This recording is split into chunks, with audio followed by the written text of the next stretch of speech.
Баршаңызға сәлем. Бүгін вареники әзірлейтін боламыз. Қажет қоспаларды описаниеге жазып қалдырдым.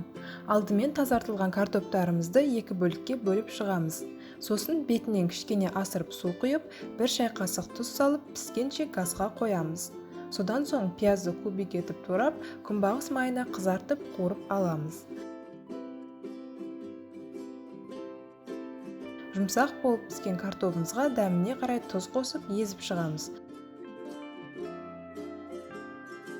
Сосын қуырылған пиязымызды қосып араластырамыз. Енді жұмыртқаға тұз бен күнбағыс майын қосып араластырып аламыз. Еленген ұнымызға қосамыз және 1 стакан су құйып, жақсылап араластырып қамырымызды илейміз.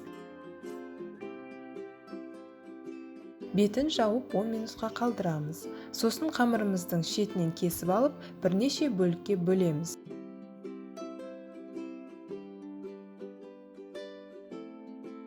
Кішкене дөңгелектеп алып, жайып, бір ас қасық картопымызды салып түйеміз. Ажырап кетпес үшін шанышқымен айналасын басып шықсаңыздар болады. Қайнап тұрған суға 30 минуттай пісіріп аламыз.